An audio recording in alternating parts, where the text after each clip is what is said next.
2008 থেকে 2016 সালের ভিতরে শাকিব খানের উদ্যয়ন, মানে করেন যে তখন তাকে কেউ ধামায় রাখতে পারেনি। শাকিব খানের প্রেম কয়েদি, হাবিজাবি, কত ছবি, মানে 1 সপ্তাহ 2 সপ্তাহ পরই শাকিব খানের সিনেমা নতুন মুক্তি হইতো ভাই, ছবি দেখে কুলাইতে পারতাম না জানেন, ছবি দেখে কুলাইতে পারতাম না শাকিব খানের। তখন তো সিনেমা সম্বন্ধে এত ধারণা ছিল না, এমনও ছবি দেখছে যে একই ছবির গল্প 2-3 জায়গায়, এটা তো ওর দোষ ছিল না, প্রযোজক পরিচালকের দোষ। এখন তো মোটামুটি সিনেমা মানে সিনেমা বিষয়ে টুকটাক জ্ঞান রাখি, কারণ অনেক ধরনের সিনেমা দেখি, তো মনে হয় যে কই থেকে মেরে দিল, মেকিংটা বুঝি, গল্পটা বুঝি, সবকিছু বুঝি। কিন্তু শাকিব খান কিন্তু তাকে প্রমাণ করছে 2008 সালে, হ্যাঁ, প্রিয়া আমার প্রিয়ার পর থেকে সে প্রমাণ করছে সন্তান আবার অহংকার, আহ সে সন্তানের মতো সন্তান, শ্রেষ্ঠ সন্তান শাকিব খানের, মান্নার সরি। তারপরে আরো কতগুলো ছবি নাম, ঢাকার কিং, মাই নেম ইজ খান, সুলতান, হাবিজাবি, বহুত ছবি আছে। ওই ছবিতে কিন্তু শাকিব খান কিন্তু ইচ্ছা রয়েছে। ট্রফিরও ঈদের 2 সপ্তাহ পরে রিলিজ পাইছিল বিচারে, ঈদের 2 সপ্তাহ পরে। টিকেট নাই, শাকিব খানের জমজ ঈদের রিলিজ পাইছে, ঈদের 2 সপ্তাহ পরে টিকেট নাই। শাকিব খান কিন্তু ঈদের খেলোয়াড় না। এখন আমাদের প্রযোজকরা, পরিচালকরা রিস্ক নিতে ভয় পায় বিধায় সিনেমাটা ঈদে আসে, কিংবা শাকিব খানের উচিত আমি মনে করি ঈদের বাইরে 2টা করে সিনেমা রিলিজ দেওয়া। আর যদি না করে, না না করুক শাকিব খান। না, আমার মতে এখন আর দরকার নেই, এখন ওনার বছরে একটা সিনেমা করা দরকার, যেমন এই যে আমির খান, সালমান খান, শাহরুখ খান যেভাবে করে এরকম ছবি করা হ্যাঁ দরকার। বছরে একটাই দরকার, ঠিকই আছে আপনার কথা। আচ্ছা গবেষণামূলক এবং ভালো স্ক্রিপ্ট, ভালো একটা বাজেটের একটা সিনেমা করলেই যথেষ্ট। ভাই, একটা আগুনের করে খবর কি? বিনোদন। আগুন আগুন আগুনের ফাগুন আসে নাই, আগুন আসবে তারপর। আগুন সিনেমাটা কি আসবে? মনে হয় না আসবে আর। অগ্নিপথটা আসার দরকার, অপারেশন অগ্নিপথ। এই জেনারেশনের মধ্যে এখন পর্যন্ত অগ্নিপথের জায়গায় আছে, কিন্তু ওই সিনেমাটা দরকার আসার। এই বর্তমান যুগে অগ্নিপথ খাইব মার্কেটে। অগ্নিপথ অগ্নিপথ আসবে দরকার। না, জানেন? অগ্নিপথের যে অগ্নিপথের কিন্তু গল্প, শুটিং বাকি আছে, ওই শুটিং গুলা করলেও কিন্তু হয়ে যেত। না না না, মালেক আফসারি খোঁজ পরিচালক নিচ্ছিল। কি করে? আমি বলি, মালেক আফসারি এই সিনেমাটাকে করার জন্য খোঁজ নিছিল, ওই আপনার ইয়া ছবির পরে, পাসওয়ার্ডের পরে। হ্যাঁ, মালেক আফসারি খোঁজ নিছিল। মালেক আফসারি একটা ভিডিওতে বলছে যে আমি প্রযোজনা সংস্থা এবং অনেকের সাথে যোগাযোগ করছি, পরে সে জানতে পারছে এই ছবির যে পরিচালক, মানে নায়িকা ছিল, সেই ছবির প্রযোজনা সংস্থার কাজিন ছিল। তার সাথে গ্যামজাম লাগার কারণে সে প্রযোজনা সংস্থার সমস্ত রিল গুলো পুড়ে ফেলছে। তখন তো আপনার এই ডিজিটাল ফরম্যাটের ছবি তো শুরু, পুরো ফেলছে। এই জন্য মালিক আফসার চেষ্টা করছিল আপনার অগ্নিপথ নিজে কভার করার জন্য, তখন পাসওয়ার্ড সুপার ডুপার হিট এবং অগ্নিপথের হাইপ ছিল। এখন তো মালিক আফসারি শাকিব খানকে নিয়ে ভিডিও বানায় না, ওই রাজনীতিটা করে আছেন। কিন্তু অগ্নিপথ আর আসবে না, এটা হচ্ছে কি আমাদের মিথ্যা একটা আশ্বাস। আর শাকিব খানের ওল্ড মুভি কোনোটাই আসবে না। শাকিব খানের এরকম অনেক মুভি আছে, হয়তো শাকিব খানের মৃত্যুর পরে, আল্লাহ না করুক, এইসব ব্যবসাগুলো তারা পায়া বসবে। করবে, যার কাছে করবে। শেষ ছবি মান্না মরার পরে কত কত ছবির পোস্টারে দেখি মান্নার শেষ অভিনীত ছবি, তারপর আবার দিই কদিন পরে মান্নার শেষ অভিনীত ছবি। এরপরে দেখলাম কিছুদিন পরে মোগল আজম নামে একটা ছবি বেরিয়েছিল কিছুদিন আগে, 4-5 বছর আগে, শেষ ছবি। তো এগুলো চাপ চলবেই তাদের কাছে। অগ্নিপথ যদি মালেক আফসারির মতো পরিচালক, মাস্টার মেকার, ওনাকে কিন্তু ফালানো যাবে না। উনি এই নোংরামির কারণে চলচ্চিত্র থেকে সরে গেছেন, বুঝছেন? উনি যেহেতু অগ্নিপথ আনতে পারেন নাই, বাংলাদেশে আর কারো বাপের ক্ষমতা নেই অগ্নিপথ নিয়ে আসবে। উনি খুব চেষ্টা করছেন, উনি একটা বলছে যে আমি অনেক চেষ্টা করছি যে ছবিটা আমি নিজে কভার করবো, আর ওনার কভার করার মতো ক্ষমতা আছে ভাই।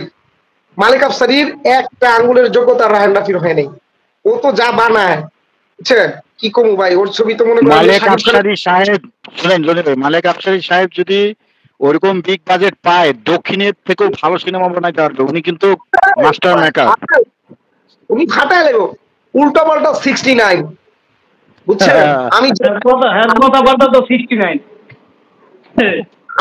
আমি জেল থেকে বলছি ভাই, আমার মাথা গরম, আমি আমার বাপের লগে, আমার মার লগে ছবি দেখতে গেছি, আমি জেল থেকে বলছি ভাই, কি মেকিং তার, কি সাউন্ড কোয়ালিটি তার, ওই আমলে কি মেন্টাল ছিল, মানে মাথা ছিল তার, চিন্তা করেন।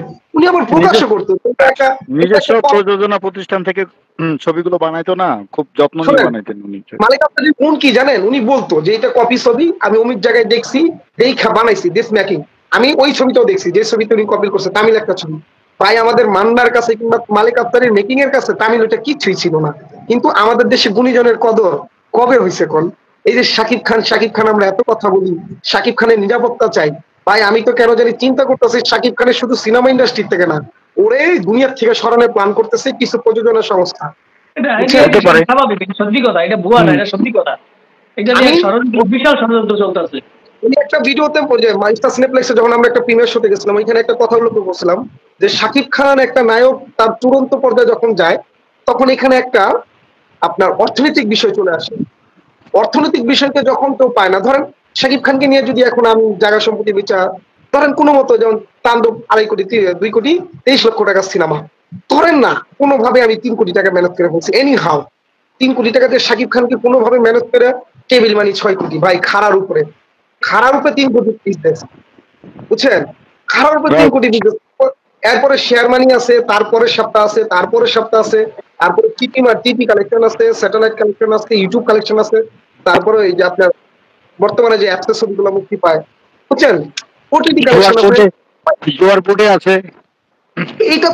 এইটা তো মনে করেন যে শাকিব খানকে যখন না পাবে, আমি আপনাকে বলে রাখি, সিনেমার ইন্ডাস্ট্রিতে টাকা কিন্তু ব্ল্যাক মানি, ধরে রাখবেন। যখন শাকিবের সিনেমাটা মুক্তি দিছে, মালিক রাহিন রাফি বলছে পার হল থেকে 5 লাখ টাকা করে দিছে, বলছে না ভাই, সর্বনিম্ন 5 লাখ। 100 হলে মুক্তি দিচ্ছে, কিন্তু হলে দিছে কত টাকায় ভাই? মাত্র 1.5 লক্ষ টাকা। আপনি বুঝছেন বিজনেসটা ওরা কোথায় করছে? নাম শাকিব খানের, শাকিব খান বাধ্য হইয়া ওই তাণ্ডব থেকে বেরোতে পারতো না, কারণ পিছে রাঘব বোয়াল আছে, বুঝছেন? পিছে কিন্তু রাঘব বোয়াল আছে। যদি 100 হলে 5 লক্ষ টাকা করে দেখায়, ধরেন 70টা হল দেখালো ঢাকার বাইরে, যে 5 লক্ষ টাকা করে, চিন্তা করতে পারেন এক সপ্তাহে কত টাকা ব্ল্যাক মানি সাদা করে ফেললো। পরের সপ্তাহ তো ওরা এক্সট্রা মানি দিচ্ছে, এটা তো সরকার খুঁজবে না। আবার ধরেন 70 কোটি টাকা নিয়ে যাবো টোটাল, ভাই এই টাকাটা আমাদের হয়েছে, এটা কথা বুঝেন ভাই, 100% সঠিক কথা। 70 কোটি দামে 1 কোটি টাকার ট্যাক্স হচ্ছে 5 লক্ষ টাকা।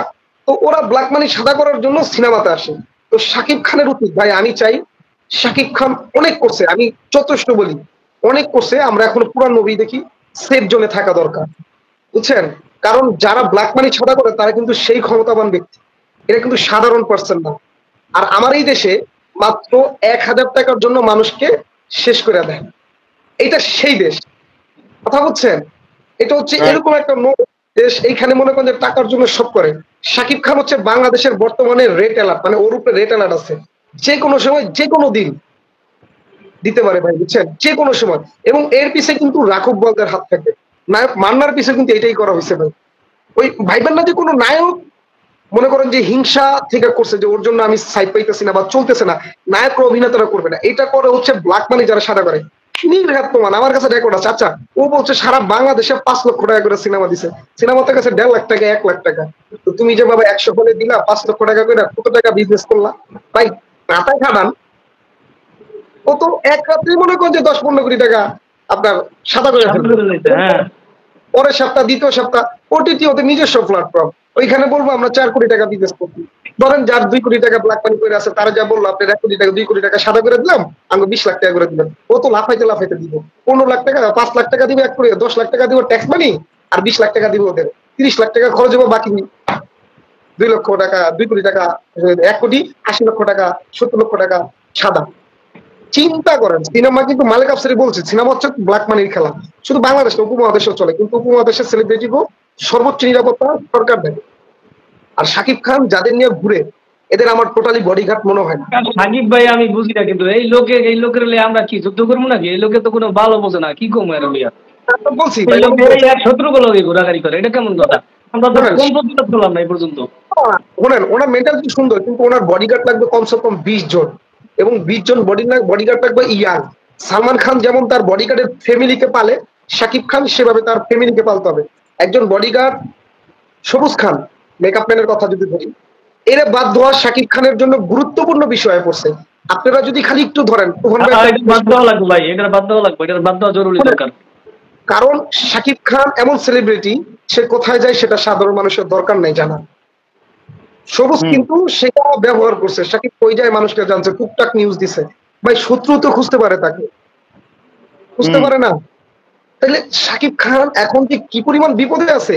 আমি স্টার সিনেপ্লেক্সে বিজয় আমার সাথে দাঁড়াচ্ছিল, বিজয় হয়তো মনে আছে, আমি এই কথাটা বলছিলাম যে মান্না এবং সোহেল চৌধুরী এদের ভক্তরা ক্ষমা করছে, শাকিব খানের ভক্তরা ক্ষমা করবে না। ইনি কি হলো, কি করবো ভাই কন্ত?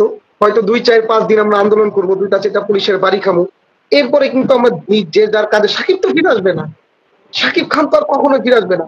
শাকিব খানের উচিত, বাংলাদেশে 3টা গ্রেড আছে নিরাপত্তার, এ গ্রেড বি গ্রেড, ও নিরাপত্তা চাক, যেমন সালমান খান নিরাপত্তা, সরকারি নিরাপত্তা নিচ্ছে, সরকারি প্রশিক্ষণ প্রাপ্ত। সেখানে যদি সালমান খানের কোনো ক্ষতি হয়, তার সরকারের দায়বদ্ধতা আছে, কারণ ওইখান থেকে সালমান খান তাদের বেতন দিয়ে রাখছে, অর্থাৎ সরকারের ভান্ডারে বেতন দেয় ওদের জন্য, ওইখান থেকে ওরা বেতন পায়। বুঝতে হবে ভাই খেলাটা কোন জায়গায়।